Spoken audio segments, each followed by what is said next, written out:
Should have brought some water to nourish myself. Okay. Looks like we are live now. Give it a couple more seconds. We're live? We're going? I mean, it says it at my end. Gary, do you see any? See it live at our end? It is live. We're just staring at We're staring at live. the camera. We're here. All right. So I'm here today. Hey guys and everybody. What's up? Kind of wait a few minutes, say hellos. I'm here in Missouri. So last time I was on a webinar, I was in Florida. I'm in Missouri. This is not a Zoom background. This is like the real deal family library. And I was peeking at our past webinar. So we're at number 22. ASC webinar 22. That's crazy. How can that even be? I know. That's wild. And we're in June, August. So we got the all-star crew here watching us. All right. Who's here? Oh, heck. Gary. All the people who are gunning for that June. Right. Sophia's here. Woohoo! Hey, you guys. Amita's here. Hey, everybody. Ready to nourish. All right. Let's roll. Let's roll. I'm going to dive right in. And for those of you, since I'm not always around, I'm Rebecca, and I've been teaching yoga and meditation for a while now. And my forte is to share those types of things with you, with the world, focusing on addressing basically every part of your life, but from that angle of like mind, body, soul, and you as a whole unit, and all that ties in with the yoga and the wellness and spirituality and whatnot. So when we were coming around on a theme for June, nourishment kept coming up. And I think a lot of these themes come through, and hopefully those of you watching can also feel how they resonate, at least in some way, with what you're going through in your life. And as people are shifting gears, whether it's coming out of 2020 plus and moving into what's normal again, / we've got kids getting out of school, we got parents going through that summer break transition, just lots of transitions happening. And I know for me, I'm personally moving across the country from Florida. I'm making like a little pit stop in Missouri, and then next month I'll be out in California, my new home.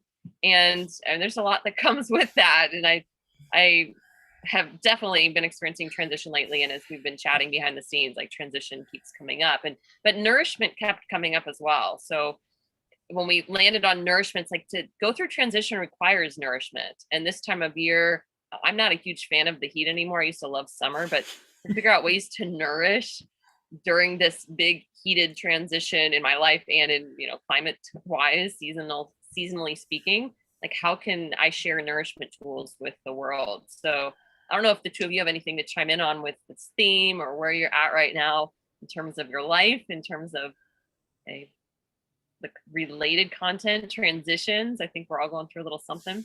Yeah, I mean, I'm definitely going through transition, and we even talked about that potentially being a theme, and maybe that needs to be the theme next month to continue the trend, but maybe not. We'll see. But when I think about nourishing, I think that there's what I love about having monthly themes is that even if we're not really sure how it applies to us, it somehow shows up. And so, I've been thinking a lot about transition, and we've been talking a lot about nourishment, and I'm trying to what has come up for me as I'm going through massive transition after transition is this idea of how do I keep myself nourished so that I don't, because I think transitions are so heavy, and they can carry a lot of weight and a lot of stress because you're trying to find your footing. And in that, self-care is more important than anything. And so feeding and nourishing my soul, making sure that I'm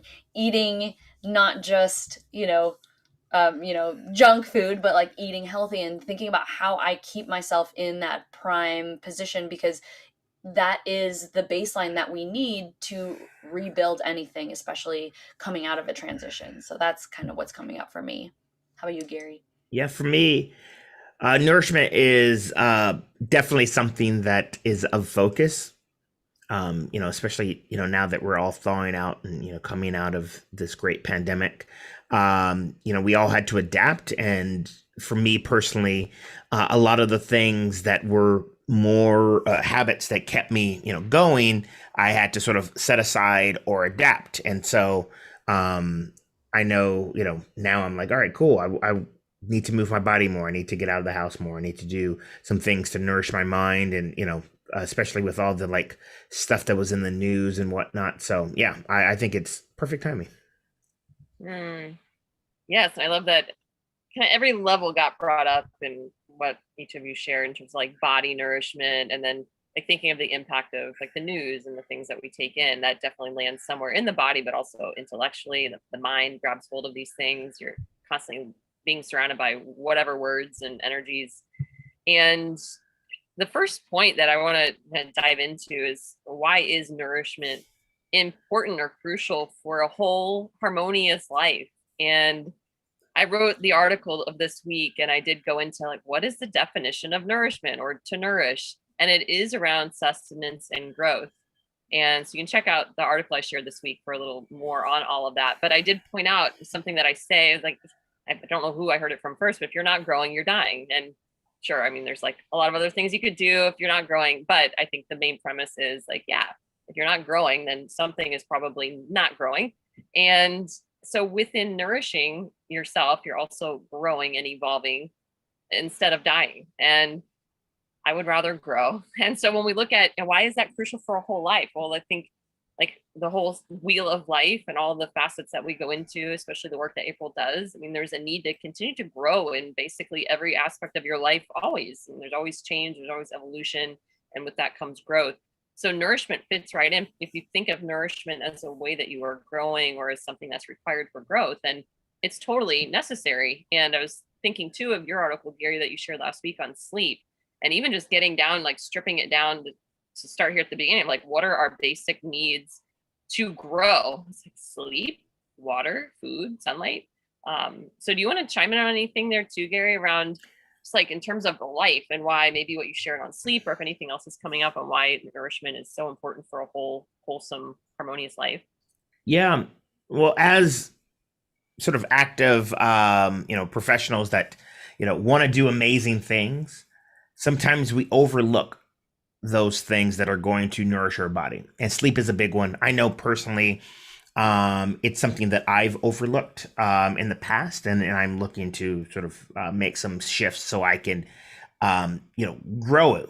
And I learned about the different, and I mentioned this in my post, the different types of breaks. We have micro, we have macro, and we have meso, and they are all essential for nourishing the body. And the one that we overlook is meso, like sleep, because if you think about when we sleep, that's when our body is repairing, repairing the cells and things like that. And sometimes we say, oh, I really don't need a lot of sleep. You may not think so, but if you understand what really goes on behind the scenes under the hood, you will realize like, oh, this is probably something I need to prioritize. Now, I'm not saying that we all need, 8 hours of sleep. You tune to your own rhythms, but it's important to acknowledge that and make the space for proper sleep, because I know prior to like making better nighttime rituals, I would basically, like be completely exhausted, and then just jump into bed after have already looked on, scrolling on my phone and stuff like that. And all that stuff is just stuck in my head. And I wonder why I wake up not rested. So that's something that can have a profound impact on our well-being, is sleep. Mm-hmm. Yeah. Yes, I totally agree. And Apryl, I mentioned that wheel of life, and I know you have some ideas around nourishment. So what's your take on why is this important to even talk about for life? When you think about nourishment can show up in all the different areas of the wheel of life, right?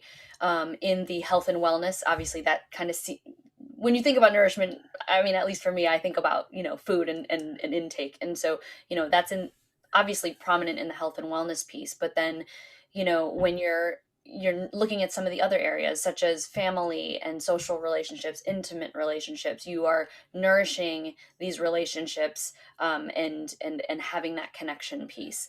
So it just shows up a little bit differently, but it's there. When it comes to productivity, which is not typically, not officially on the wheel, but it, might be part of your personal development, working on that and putting time into reflecting and growing, right? That's kind of how you nourish yourself in that area. And then what are the other ones? Fun. How do you come back to that playful side of yourself to, make sure that you're not always go, go, go, which I know many of us have to remind ourselves to, let loose and have fun every so often. So, fun is nourishment in itself in my eyes. I'm forgetting what else I'm missing. Oh, career and money. It's like money coming in is kind of nourishing, and then it turns into this output of whatever it is that you're doing. And career can nourish you as well in terms of, are you doing things that you're passionate about? So yeah, I think that nourishment shows up everywhere. It's just a matter of like, what area do you want to focus on, or do you want to do a little bit of each? But again, it comes down to that solid foundation upon, you're making sure that you're getting the right amount of sleep, that you're eating healthy, that you're, doing things that serve you individually and, help you grow. And without that, then there's this disjoint, right? Like if you're not getting the sleep, then you're not, allowing your body to repair. And then over time, we slowly work toward this burnout, which is something that I'm all too familiar with. And burnout can come from anything. Like if I've learned anything from the last 6 months, burnout can come from overworking. So like, physically overworking, being drained by a lot of negative energy. It doesn't, it can show up in a lot of different forms. And so making sure that you set that foundation to nourish yourself, especially in those stressful times. I mean, we all just went through, 15 months of COVID, like that. We needed to nourish ourselves. And maybe all of us have kind of taken COVID to, maybe get a little bit more introspective and really thinking about what is really important to us. So there has been a lot of change. So now we're coming out of that. And how do we continue to do this so that we are more resilient when, other external factors kind of shift us in a different direction that we were maybe expecting to go, etc. So that's all I wanted to add there.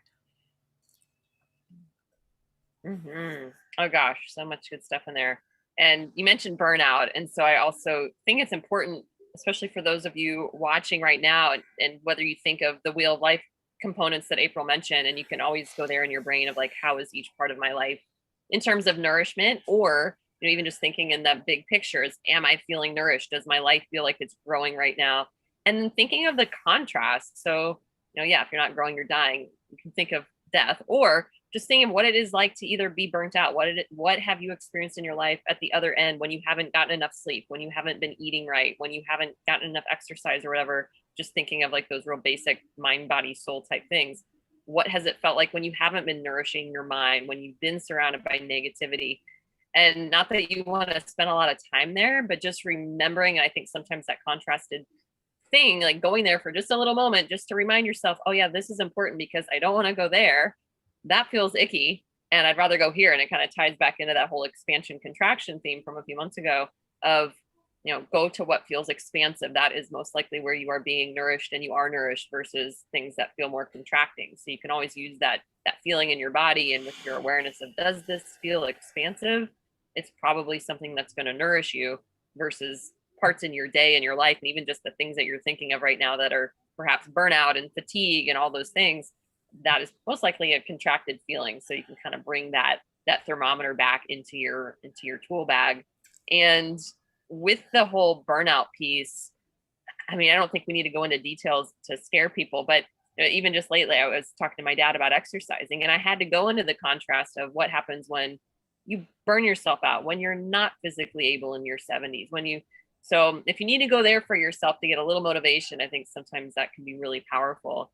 And any other chime-ins on that before I move on to the next point?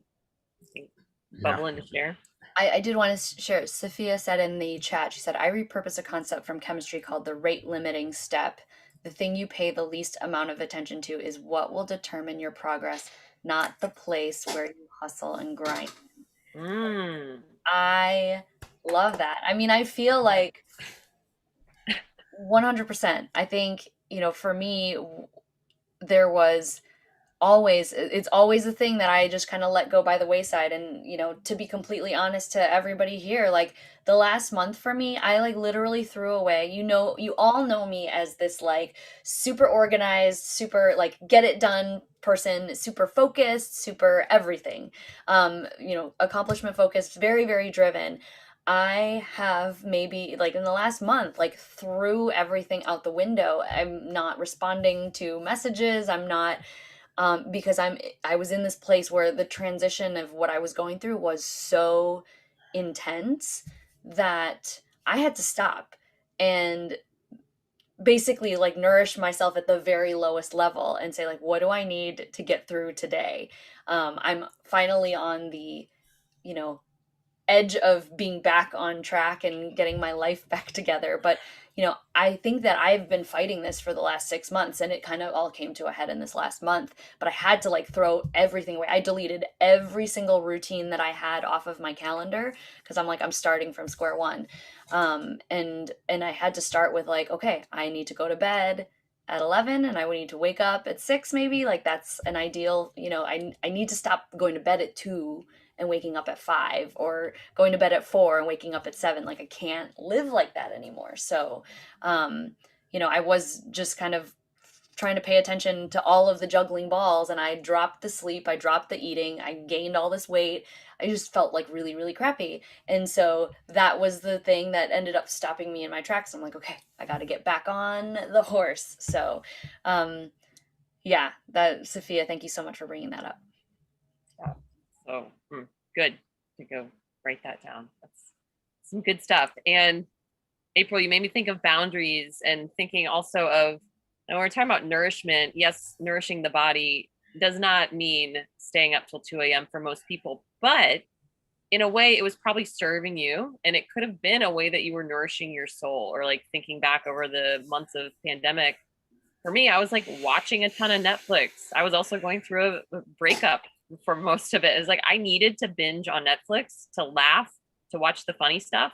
That was nourishing my soul. Although I was sacrificing a little sleep, I was eating a lot of Smart Sweets gummy bears, the stevia gummy bears. Like I can get hooked on those. Was that the best thing to be eating? No. Was it the worst? No. But it was nourishing something more than my body. So also, and we'll get into that a little bit more, but thinking sometimes it's not all about, well, you got to have this like super healthy everything, got to get enough sleep, and you got to eat right, and you got to do this stuff all the time.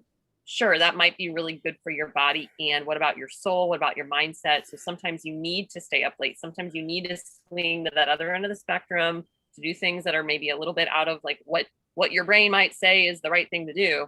And I think that's important to also note. It's like sometimes it is around, you know, dabbling and staying up to it because you probably needed something out of that, whether it was getting some work done, and maybe you didn't. But I know for me, when I stay up late, a lot of times it is because I'm either watching something funny, something that feels good to watch, even though I might be tired the next day. It's like we learn through going through that. And then there's that point of adding boundary in and realizing that sometimes boundary is the nourishment. Putting some discipline on yourself is actually that move towards nourishing yourself. And I wish it was always so easy, and it can be challenging if you're not used to putting boundaries and having discipline, or, you know, things like that. So just thinking for yourself too of, is this time, am I going to need to add a little bit of discipline and boundary because I know it's actually going to help me grow and feel more nourished? Or like staying up too late, I know I need to scale back the bedtime just a little bit so I can get the sleep, because now I know what the contrast is, but where do I want to be? So then that's the other thing to let your whole being go into, like, what would it feel like to be fully nourished? You know, what's on the other side of this? And if you're going through a transition right now, especially, knowing that you're in the middle, and that's okay, and that there is something over here that you're moving towards, and just remembering, holding that bigger picture, that better feeling.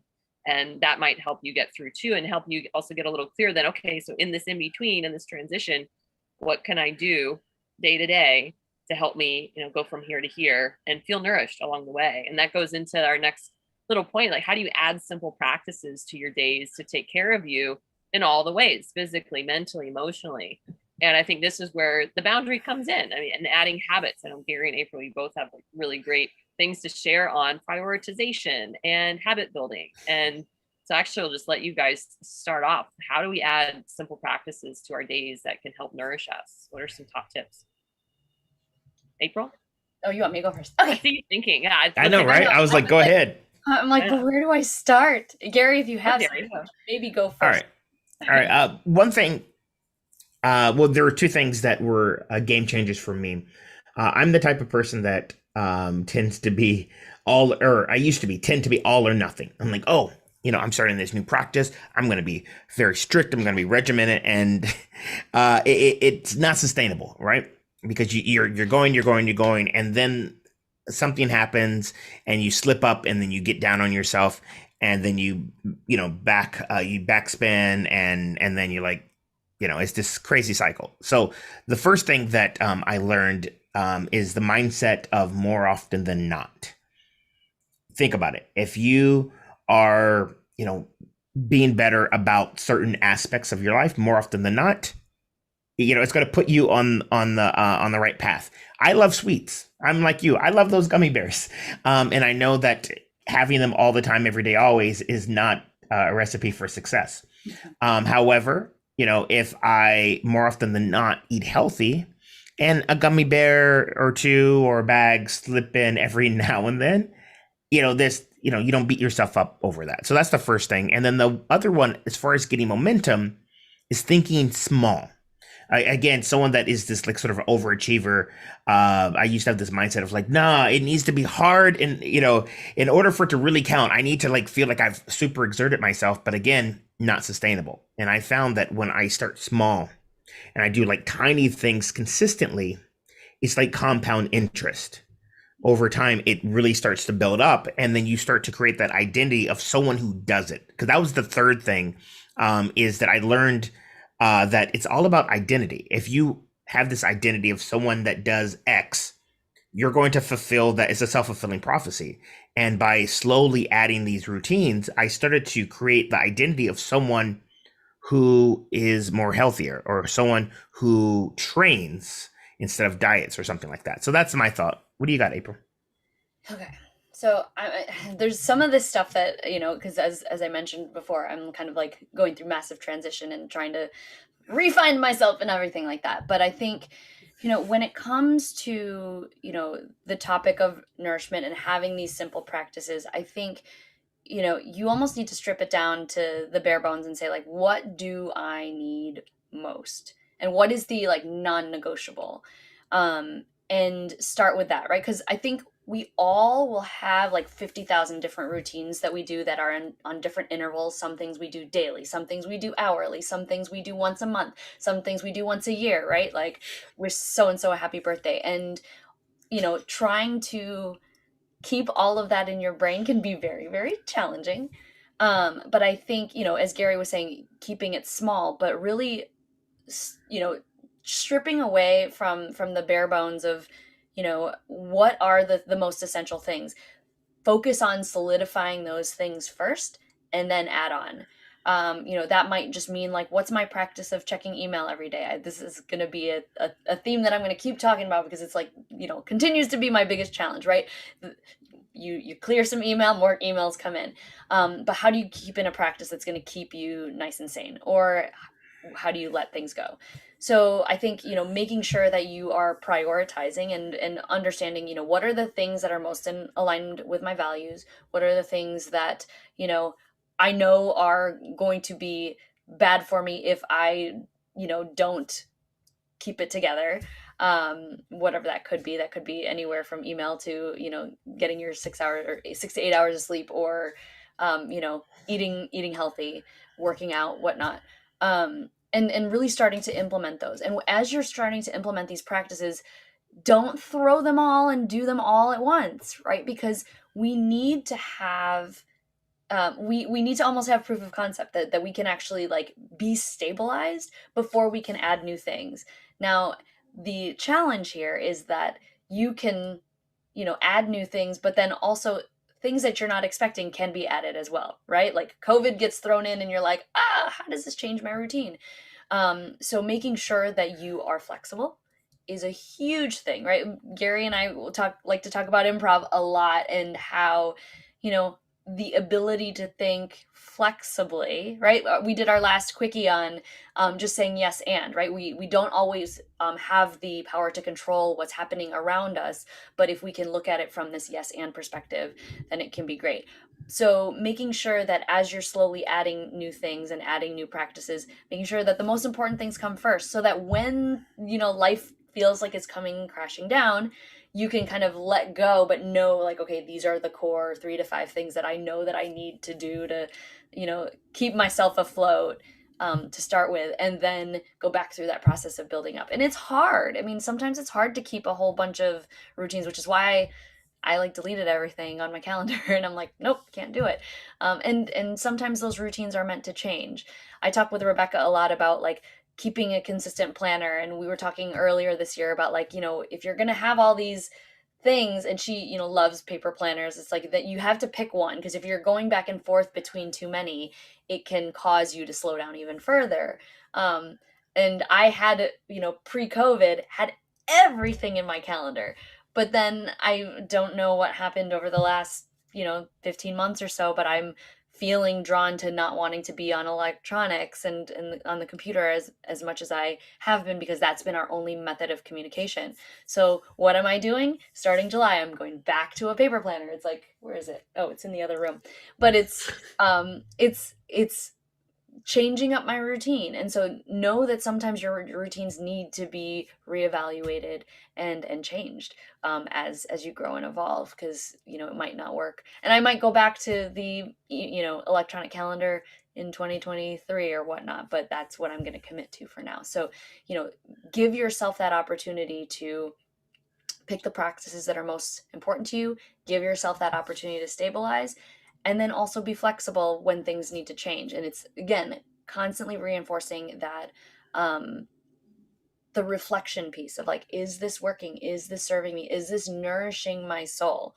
Is keeping a paper planner nourishing my soul? Is it doing it in the right ways? And giving yourself that observation. Put yourself, you know, put your science hat on and say, like, how is this behavior that I'm exhibiting, you know, helping or hurting me? And if it's hurting me, how can I make adjustments so that it hurts a little less, right? So I could talk more. I feel like I feel a new webinar idea coming for next month, so we'll see. But I'm really curious to see, you know, those of you who are chiming in right now, or, you know, watching this live, like, what is, you know, are there any struggles that you're experiencing right now related to, you know, the transition out of COVID or just life in general, that we can continue to discuss as well, so that we have some practical examples as we continue to share our content. But yeah, that's all I have to say for now.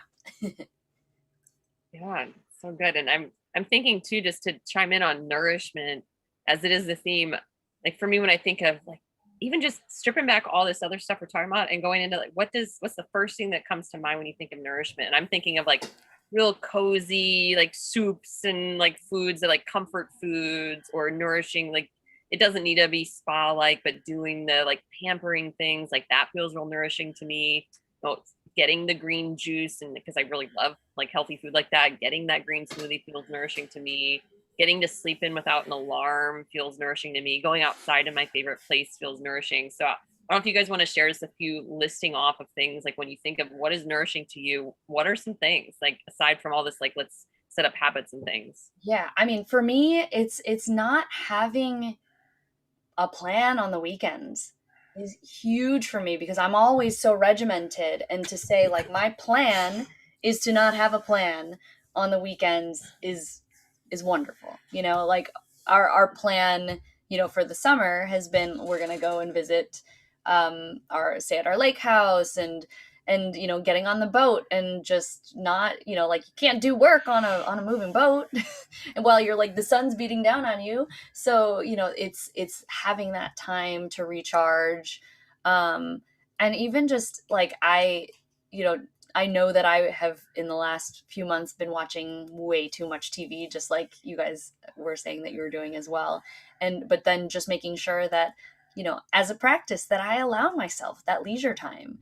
So, you know, knowing that that's fun for me and that's a break from, you know, making sure that I prioritize that. So, those are a couple things that are, you know, nourishing for me. And when you said massage, I was getting a call from like my massage place because I'm getting one tomorrow, and I kind of let that go. I try to do a massage every month if I can, and I haven't for a few months. So I'm like, okay, I'm ready for that too. So, making sure you make practices of these things that are nourishing to your soul, and your mind. So, yeah. And your body, I guess. Yeah. Gary, what nourishes you? When you said nourishment, the first thing that came to mind was the concept of homeostasis, like going back to our default being. And I feel like we have been in this sort of stress state for a long period of time, and which is causing all kinds of repercussions. And nourishing for me is all about, like, what are the things that bring me joy. And as the play guy, I talk about this a lot, but like the things that when you do it, you can get lost in it, that the act of doing it is enough. And for me, sometimes that's just spending time with my little guy and just playing with Legos, and just, again, we're not necessarily trying to build anything. We're just doing it. Or like what you said, Rebecca, like getting up in the morning, and having the space to just move about.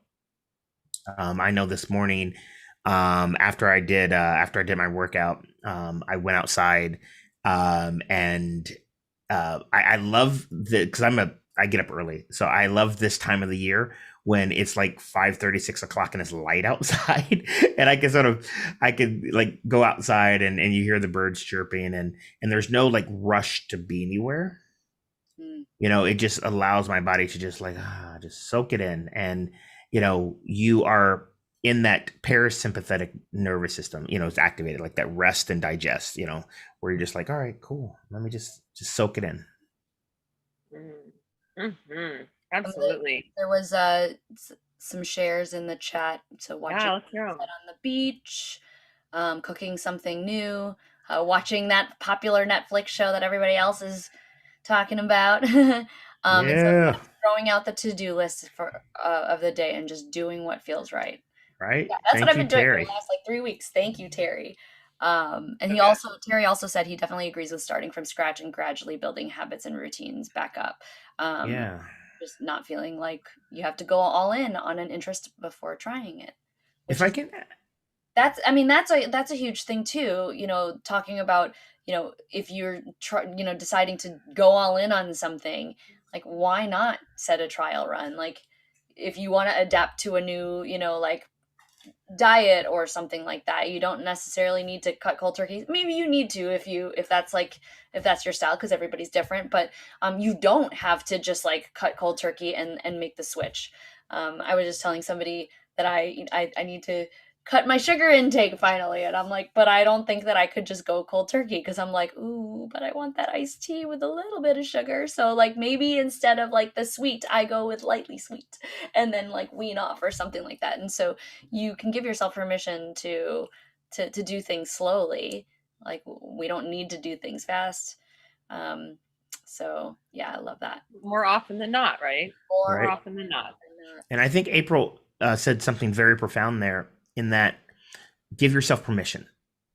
Because I feel like often we do them because our body is calling for them, but because we don't think that we deserve it or worthy of it, we give ourselves a hard time. However, that same situation can be completely different if we gave ourselves permission and said, this is okay to have this. This is like, I deserve this. And again, that same act can be perceived two different ways. And again, the repercussions can be completely different. Because imagine, giving yourself space to, watch Netflix, and you don't feel guilty of how that will nourish your body compared to doing it. And then back in the back of your head is like, you shouldn't be doing this. You shouldn't be doing, like, those are two completely different experiences, but you're doing the exact same thing.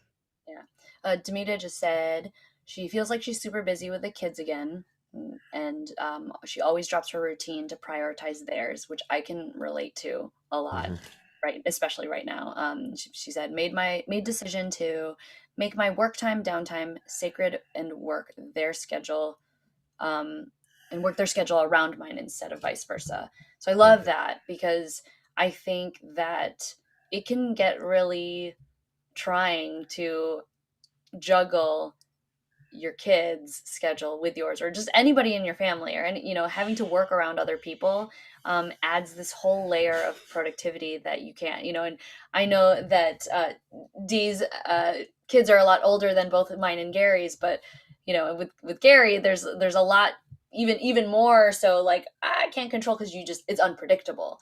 Where I'm a little bit more in, at least they're predictable, but they still need hand holding, and I'm still trying to, I'm responsible for creating things for them to do during the summer in lieu of going to summer camp, because I just don't feel, we normally travel a lot, but because of COVID and everything, I'm not really sending them to camps and whatnot. So, summer school and summer camp is reliant on me, which, ends up impacting my productivity. And we just got a dog, so I'm like, okay, that's even more, like, you just can't, when you have these external things that are happening. And I do think it is important, like Dee was saying, to schedule your work time, but then figuring out the pockets of how things align with whatever they're doing, to align with yours. So as an example for me and Gary, I'd be really, curious to see how you kind of manage your schedule, and make sure that you're nourished while you've got, the distraction of a child, the loving distraction of a child.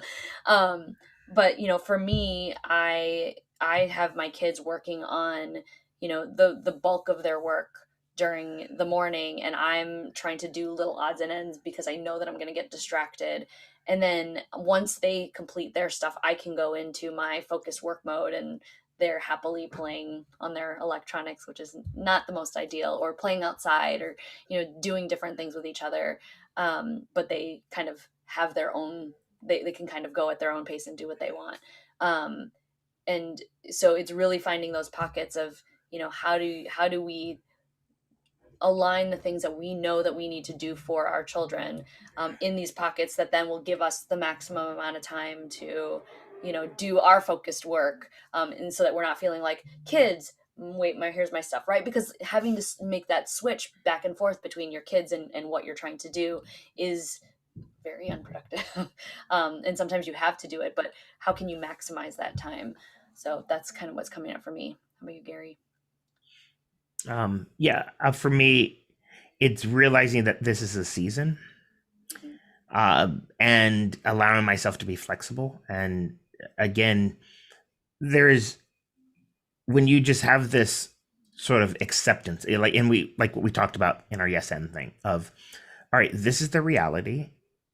And it's how I choose to respond to this reality. I can be frustrated all the time of like, oh my God, I can't believe it again, blah, blah, blah, another distraction. Or I can say, all right, this is how it is. What can I do to adjust? And so for me, I like what Dee is saying, creating these rituals, creating these spaces, and it's not always in the times that I want. So it's either really early or later, after Garrett's gone to bed, to do those essential things that I need to get done.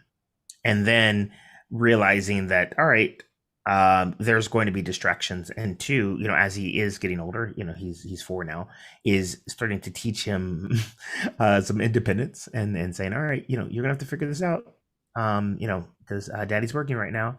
Or we call it, since he doesn't have nap time, we call it quiet time, of like, all right, you can do whatever you want in your room until the clock turns green. But mommy's over here, daddy's over here.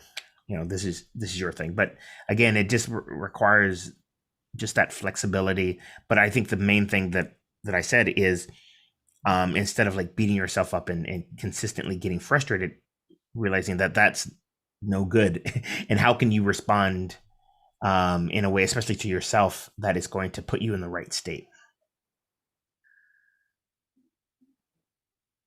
Yeah. Just keep thinking, fill your cup, and your whole tip in your article and the magic trick, and it just trickles down to that. You got put the oxygen mask on yourself first, always. And like you mentioned too, the homeostasis piece, I think, to really get down to the foundation of who you are too. And so sometimes life gets complicated. Life is life. It gets lifey. My friend said the other day, life gets lifey. And it's not meant to just be like this smooth, easy thing. And so through the days, I know for me, I layer on all my to-dos, and I layer on all the roles and even all the things that I know I can do. And then I'm just kind of clouded with all these expectations. And I definitely am not feeling like I'm like kind of growing, but it's maybe like a little plant, like starting to grow, but there's just like leaves all over it or something. So it's like coming back to like who you are beneath all this stuff that you might put on yourself, beneath all the stuff that life puts on you, and getting back to that place of homeostasis, or getting back to that rawness, or like kind of where I'm feeling when Gary's mentioning being out in the morning when like everything else is still a little quiet, and feeling that settling in the body and the nervous system, and knowing that your natural state is that is your natural state. Your natural state is not stress even. Your natural state is balance, harmony, joy, love, all these things that feel real even. Your natural state really is peace. And then things come in and make you feel like you are not those things, but you are. And so when it comes into like nourishing yourself and all the layers of you, and kind of releasing some of these things we've been talking about, or like the to-dos and whatnot, it's like really getting clear on what does it feel like to be nourished at like the deepest layer of your being, not just the mom, not just the dad, not just the worker, not just the whatever, but like who you are beneath all the labels and titles, like really feeling into that part of you, and how do you nourish that part of you. And we've kind of chimed in on that too, of like what really nourishes you. And I'm guessing those things like going to the beach, things like that, they do feel like at that deep level, like, oh yeah, this is where I'm like me, this is where I can let go and relax. And the nervous system is most likely settling in those things where you're thinking of what nourishes you. Or in my post this week, it was what makes your heart sing, or what makes your heart sing, and like doing more of those things, and think of how you feel when you're doing those things. And then, like I said, though, life gets lifey. So how do we handle and navigate challenges that may interrupt our practices that we're talking about to nourish us, to continue to stay full or continue to stay connected? And I jotted out a diagram that I like to use from time to time. It's kind of like Joseph Campbell's hero's journey, but basically, if you think of, and this might be backwards, I'm not totally sure, but the concept is that, is it okay? So in the center of this whole spiral, like this is life, you are the heart, like this is you connected to your essence, and life goes on. So normal life, life is normal. And then there's a change and there's an interruption. So say like you've started nourishing yourself, you're implementing all this. Well, what happens when then a challenge comes in? What happens when there's a national pandemic? What happens when there's like whatever challenge? It can be little, it can be huge. So when change or challenge comes in, then there tends to be some resistance or chaos. So if you're thinking right now, how do you react or respond to a change or challenge? You can think of something specific to you. You could think of the pandemic, whatever. We have a great example that we've been all living through, but there are changes and challenges happening all of the time. So when you think from, okay, life is going, hunky-dory, change. Okay. Most people will have a little resistance to change. Would you guys agree? Like, I know when something changes for me, there's at least a little moment of like, change, challenge, life isn't like normal and flowing anymore. And you can either like move through it pretty quickly, or some people get stuck in like this resistance phase for years, decades even. Or if you think of someone in your life that might be still talking about something that happened 10 years ago, like, oh, well, this, blah, blah, blah. Like I used to talk about my ex, where he would get so ticked off that he didn't buy a house when he could have, when the real estate market was so much lower. He'd be talking about it like 10 years later. Like, dude, you're not going to go back 10 years and fix this whole thing that you didn't buy the house. So, there's things where you just can't change. But I know plenty of other examples too, where people are hung up on things from their childhood and they're now grown adults. So anyway, that's an example of ways that you can let a change or challenge still interrupt your life for years to come, even though other parts of your life feel like they're flowing. So anyway, change or challenge, resistance, chaos. And so a lot of times we get stuck here. And this, I'm guessing, is where a lot of those nourishment practices get a little pushed aside. When we're stuck in challenge and chaos and resistance, the body's already in a state of stress, and you're going to fight or flighting your way through this change, trying to figure out, how do I survive this? How do I make the change not actually happen? How can I reverse the change maybe? So anyway, how do we get through that? Well, the main thing is to integrate space. And so spaciousness, it's those in-betweens. And in a way, it's kind of the space in a transition, even though it might not feel like this smooth open space. When you're in between A and B, you're in a spacious moment. And that is really where the magic can happen, and where the change can happen, and where you can implement new things, where you can in this, for the sake of today, implement things that are going to nourish you. But you have to interrupt the pattern of being in this state of like chaos and resisting change. So you might think for yourself too, if you're watching, is there change in any part of your wheel of life? Is there change in career or relationship? Again, like your life could be flowing in one part and there could be change or challenge in another. So you can also dissect it that way. And are you stuck in resistance and chaos? And how can you add some space, a timeout, literally? Maybe you put everything away, put the planner away, and go sit in a chair and stare out the window. It can be so many things. You might go for a walk. You might watch some Netflix or something, like anything that's going to feel like, okay, I am interrupting this spiral I'm letting myself be in of challenge and chaos, and I'm just going to go over here. So in that space, you start to do these things that we talked about. You start to do these things that are going to nourish you, bring you back to that state of that. Who are you? Who are you deep within? So when you move through some space, you're out of the change, you're out of the resistance, chaos. You're in this place of space, you can nourish, and through that comes growth. And so if you think of anything in your life, any point where you have been challenged and you have found the way to move through it, I know for me, growth comes, no doubt, whether it's this inner strength that comes through, a new way of looking at things, a new perspective, new way of thinking. Like there's some sort of growth that happens once I implement space, nourishing, blah, blah, blah. And then comes a new normal. And then life comes on. And then guess what? We end up back here, we're in our normal, and life gets lifey. There's going to be another change. There's going to be another challenge. And then most likely you're going to have to face resistance again. You're going to feel a little chaos. Oh, then you implement space, you go back to nourishing yourself, and eventually, and there's no specific timeline on this, but that's a way I look at a lot of challenge in life. And so back to like this point of how do we handle and navigate the challenges that might interrupt our nourishment practices? Well, for me, it's remembering that this is life. Like this is what happens. And I can choose how long I stay in this resistance, or I can choose to implement some space and grow and move on with my life.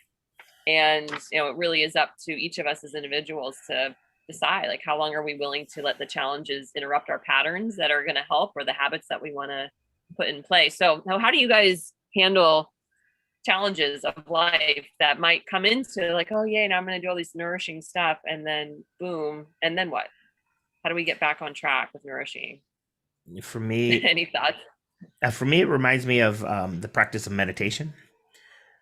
When you're meditating, they tell you it's not all about like being like in Zen all the time. It's a game of noticing when your thoughts are wandering, and to just acknowledge that, oh, I'm thinking. And just the act of just calling it out sometimes is enough to get you sort of back on track. And so I've been using that in like sort of my day to day of acknowledging, oh, I'm in a spiral right now. Because a lot of times when we're in it, you know what they say, like you can't see the picture frame you can't see the picture from inside the frame. So a lot of times when we're in that, because we are in fight or flight, we're in the amygdala portion of our brain, it's kind of hard to get out of that. And so it does take some awareness to just call it out. And then you can start to make that shift. I think for me, the way when my cycle, when the change happens and then the chaos ensues, my initial reaction is always to like, let it pile up, and like I kind of freeze, which I don't know if is a good thing, but then I always come back to like, okay, let me take all the chaos, let me put it in this pile and start like ripping back at it until the pile is gone. Like that's my visual representation of kind of how I process through, because it's kind of like you take 3 steps forward and 2 steps back, and then 5 steps forward and 1 step back, and then 7 steps forward and 8 steps back. Like I look at life like that. It's always like a tug of war between between like feeling chaos and overwhelm and feeling balanced. And so understanding that like to sit in balance for a really long time is a gift, because change will always interrupt that, right? Like you have your scales when you think about like literal balance, right? You put like a tiny little gram on one side, and if they were even, it just even slightly shifts and you kind of have to balance it out with the other gram on the other side, so that you can come back to that equilibrium. And so, when I push myself to do things, I always know that that I'm going to have some sort of repercussion of like backlash, because maybe I exerted more energy than, than what is my balanced state. And so I need to counterbalance that with rest. So understanding that like it is kind of like a salsa dance of some sort, where you're like, okay, I'm doing this, and then I'm coming back, and then I'm going, and I'm just gonna shimmy. And so that's how I try to look at it. But I think, when you start to feel yourself at that tipping point, it's a good idea to, counterbalance if you can, if you have the awareness of it happening. Otherwise it will catch up with you eventually. That's kind of how we know. But then you can stay in that nourished state longer, if you are kind of playing that tug of war, but like leaning into it and then leaning back out, and kind of taking the control a little bit if you can. So that can be a good, powerful position. So that's kind of what I think about for that. Awesome. So good. Well, I hope we've equipped everybody with some perspectives and some ways to consider nourishing themselves, whether you're feeling a time of transition or just time to redo the nourishment. And I would invite the viewers, whether live or on replay, just take a moment and think about this whole concept of nourishment, and whether you feel like this is a time to like peel back all the stuff and get back to the foundation of, okay, how do I nourish myself to grow again from the ground up? Or whether you think of it in just a simple practice, or maybe it is more of a tactical thing that your brain wants to do. Is there an intention you want to set today for nourishing yourself? Is it something for your physical body and wellness? Is it something for your mind, your mental state? Is it something that needs to be nourished there? Something more at a soul level? Maybe it is in your career or relationship, or one of those parts of the wheel of life. So you want to take a few moments to either jot something down, think about it, really let it land as we wrap up the webinar. I know I'm going to write one down. You guys want to write one down? It can be private, share, but you can share too if you like to put plain.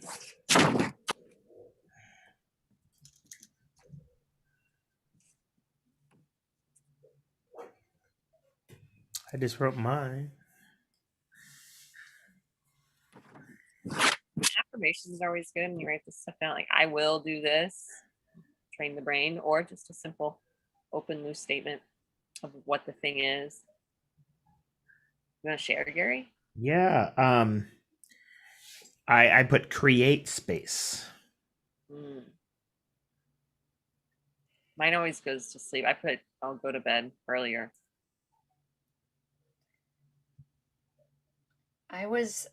I can't get that, like that visual that you put up, Rebecca. Like I can't get that out of my head. I'm like,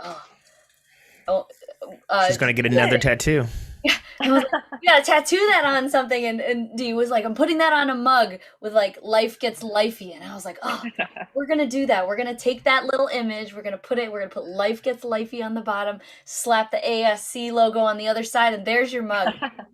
So I might do that for those of you who come to the retreat this year. You might end up seeing some fancy swag from some of these conversations. But like, yeah, life gets lifey. And I'm one of the first to acknowledge that sometimes I look at myself and feel like I'm not productive enough, and I forget about the things that my body is trying to do, or my mind is trying to do, or my soul is trying to do to keep me nourished, so that I don't fall into this state of like, I don't even know how to explain it, but yeah, giving yourself permission, and just being okay with things not being okay sometimes. That's a song, right? Yeah. Demita in the chat put, you can't see the forest for the trees. Yeah, so good. That's all I gotta say about that. Right. Well, I think at the end of the day, it's all about just realization and acceptance of you can't decide how things are gonna, turn out. Like there's so much random out there, and you're sometimes in situations that you aren't excited about. But if you give yourself time, what ends up happening is that time and space, your body will start to adapt. So that's a little magic trick and a little metaphor for you all. Gary, you should teach us all a magic trick at the retreat. I know, right? All this fun stuff. A magician never gives away his secrets, though, right? I can teach one. If someone shows up to the retreat, I can teach a magic trick. Yes. Awesome. Well, so I think that I'll be there. Do we have any last words? I can close it out. Oh, Dee said, when the interruption of life, getting lifey, is often met with resistance or chaos, I tend to resist and ruminate. I will create space that helps to keep me in the present. I love that. Thanks, Dee. Good. Okay. So, shall we wrap it up?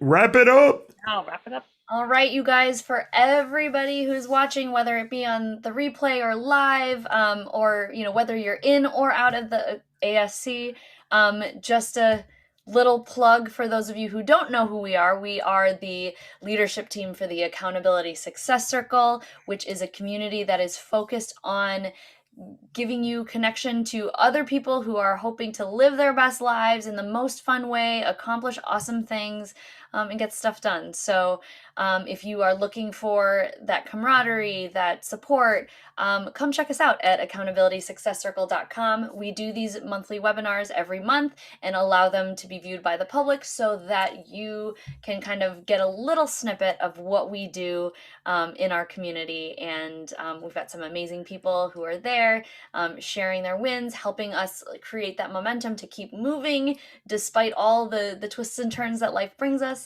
And I was just talking about a webinar, and Gary and I mentioned this in our quickie, but we've got a special promo that we're going to be sharing in the ASC tomorrow if you are interested in attending our annual planning retreat, which helps us get super clear for what we want to do in the coming year, and it's happening this October. So if you're interested in checking out the ASC, you can try it for free for a month. Why not? So just check it out.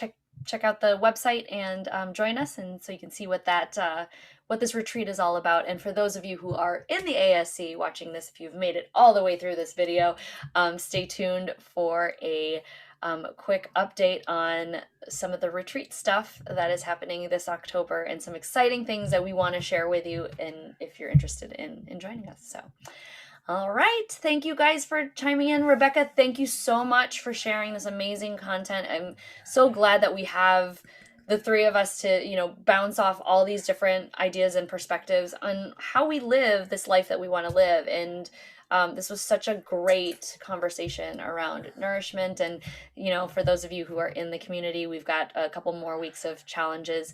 So feel free to share if there's anything that's speaking to you, or if you have any questions about nourishment and however way we can support.